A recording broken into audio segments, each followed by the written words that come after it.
नमस्कार, एकमत live news मराठीवरती आपले सहर्ष स्वागत आहे।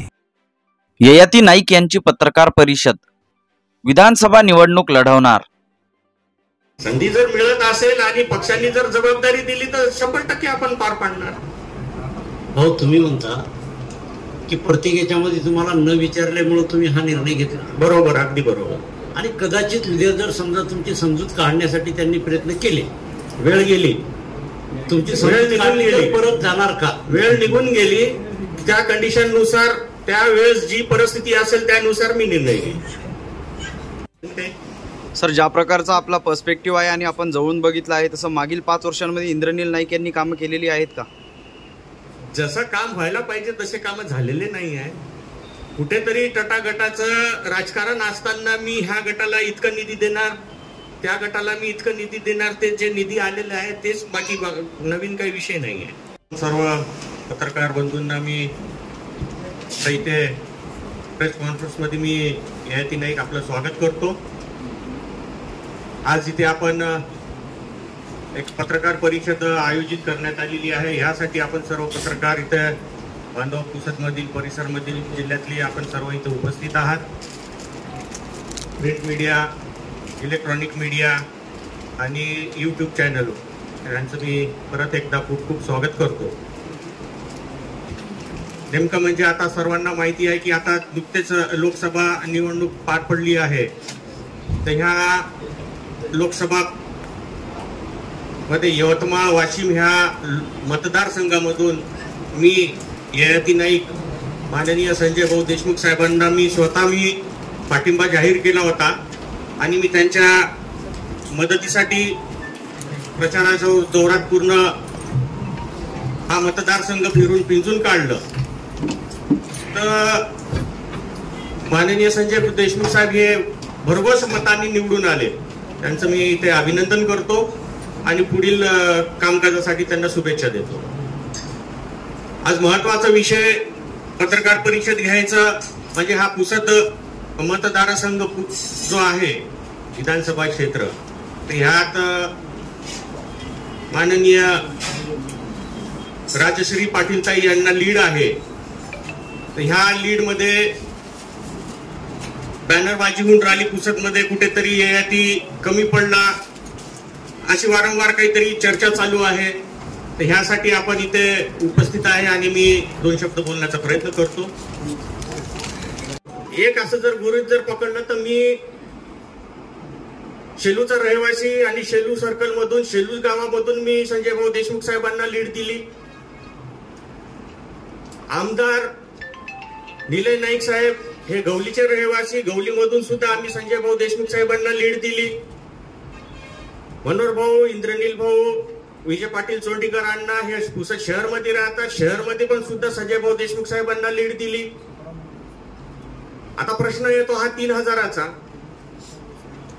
मला तर असं वाटतं की ह्या विश्लेषण मध्ये मी सगळं अॅनालाइज केलं तर मला असं वाटतं की फक्त मनोहर भाऊ साहेबांच्या मोबाईल मधून जे फोन ध्वनीवर लोकांशी जे चर्चा झाली, तर त्या हिशोबानेच मला वाटते की हा श्रेय फक्त मनोहर भाऊंनाच जाणार। हे कुठल्याही आमदारांनी आणि कुठल्याही कार्यकर्त्यांनी श्रेय घेऊ नये, एकत्रित मला असं वाटतं। कारण की मी नंतर चर्चा केली, लोकसभा झाल्या, आपल्या रिझल्ट लागला त्याच्यानंतर।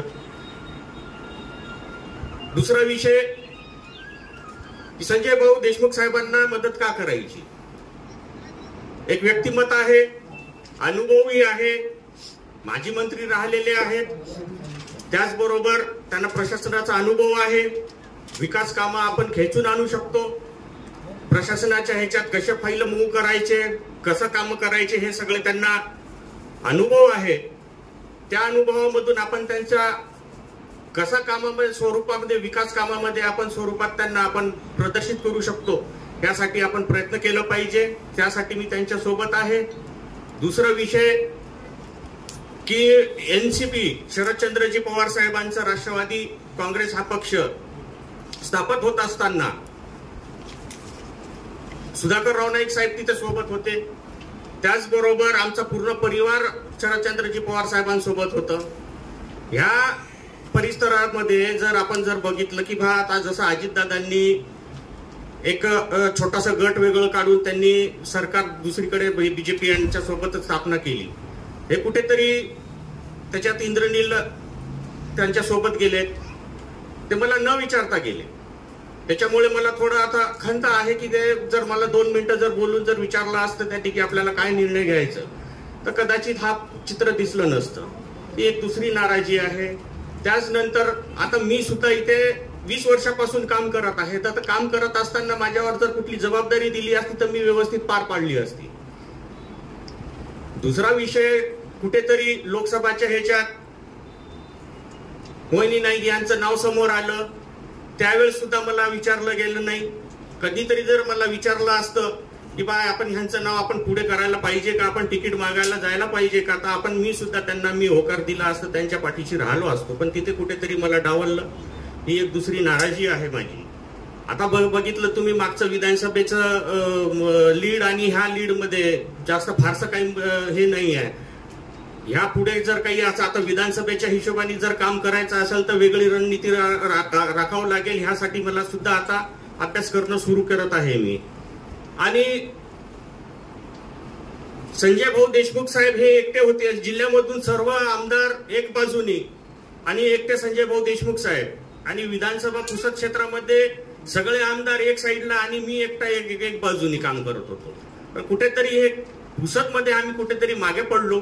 त्याच्या मागे आता अभ्यास करणं फार गरजेचं आहे की काय विश्लेषण करावं लागेल, त्याच्यासाठी काय अभ्यास करावा लागेल, काय निर्णय घ्यावा लागेल. ह्यासाठी मी परत एकदा फेरी घेणार आहे पूर्ण तालुक्यामध्ये, आणि त्यानंतर कुठे कमी पडलो ह्याच्यावर अभ्यास करणं फार गरजेचं आहे. त्यासाठी मी थोडा मला वेळ लागेल. अजून परत एकदा आम्ही असंच आपण बैठक घेऊ, पत्रकार परिषद घेऊ. त्यावेळेस मी सुद्धा तुम्हाला समोरील जे काही घडेल किंवा काही जे विश्लेषण मधून काही जे रिझल्ट येईल, काही जे अभ्यास झालेला असेल त्यामधून मी तुम्हाला कळवू. त्याचबरोबर पुसद इथे तब्बल 5 हेलिकॉप्टर उतरले लोकसभेत, तरी सुद्धा जर 3,000ची जर लीड मिळत असेल तर हे कसं, फार त्यांच्यासाठी गंभीरचा विषय आहे.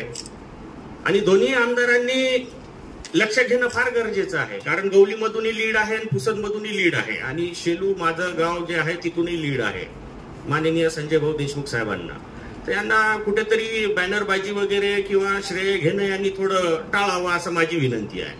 किंवा श्रेय फक्त मनोहरराव नाईक साहेबांनाच जातं. त्यांच्या मोबाईलद्वारे सर्व लोकांशी जे संपर्क केलं तोच रिझल्ट मला दिसून येत आहे. कारण की काही वरिष्ठ लोकांसोबत मी चर्चा केली की मी जे विश्लेषण केलं होतं ह्याच्यात एवढं फरक का पडलं, तर कुठेतरी भाऊंचा प्रभाव आजही आहे हे आपल्याला समजून येतं.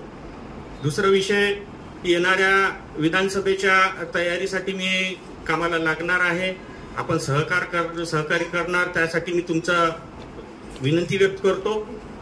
जे काही पुढील काम राहणार आहे आता याच्यानंतर, आता नुकतीच लोकसभा पार पडली आहे, तर ह्या लोकसभेच्या निवडणुकीमधून अजून हे सर्व पक्षीय बाहेर येण्याच्या ह्याच्यात थोडा वेळ घेत आहेत. तर जेव्हा कधी आता पूर्ण समोरची जी बैठका होतील त्या बैठकाच्या हिशोबाने जे कशी रणनीती ठरेल तर त्यानुसार मी तुम्हाला कळवू. आणि आज इथे ही लोकसभा मतदारसंघामध्ये मला लोकांनी ज्यांनी पाठीशी उभं राहून मला मदत केली त्यांचा मी खूप इथे आभारी आहे. आणि आपण सुद्धा इथं उपस्थित आहात, मी तुमचा पण इथे मी आभार व्यक्त करतो. धन्यवाद.